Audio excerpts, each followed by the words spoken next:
Ils se sont donné rendez-vous dans un point stratégique, le pont de Normandie. La circulation n'y a d'ailleurs pas été perturbée puisque les manifestants n'ont pas monté les barrages filtrants prévus.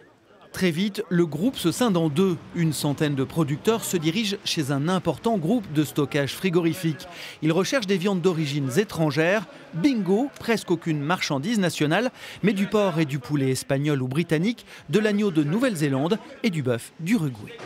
Aujourd'hui, on a des produits en France où c'est marqué conditionné en France et on a des produits d'où on ne connaît pas du tout l'origine. Au moins qu'on ait les preuves que c'est pas tout ce qui est conditionné en France vient pas forcément de France. Maintenant on est là, on veut savoir ce qui se passe ici. Les informations, on vous les donne, mais calmement dans une salle de réunion et il faut nous laisser travailler. Les informations qu'ils recherchent doivent leur permettre d'établir les marges de chaque maillon entre le producteur et le consommateur. Il y a tellement comme intermédiaires, comme holding, etc.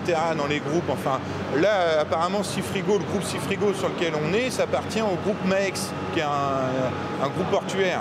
Donc voilà, là, je pense qu'on est en train de taper dans le bon pour avoir l'information. À 3 km de là, d'autres agriculteurs se sont installés près d'un poste de contrôle des douanes. Les marchandises arrivées par le port du Havre y transitent. Ils ont jeté leur dévolu sur une cargaison de lait en poudre en provenance d'Amérique du Sud. Les entreprises Lactalis nous confirment via la presse depuis plusieurs semaines que ce ne sont pas des tricheurs. Aujourd'hui, nous montrons et nous indiquons au ministère que c'est bien des menteurs et qu'on ne peut pas faire confiance à ces entreprises-là. Nous sommes quand même un point de contrôle du ministère de l'Agriculture, donc ils cautionnent ces pratiques. Ça va durer tout l'été.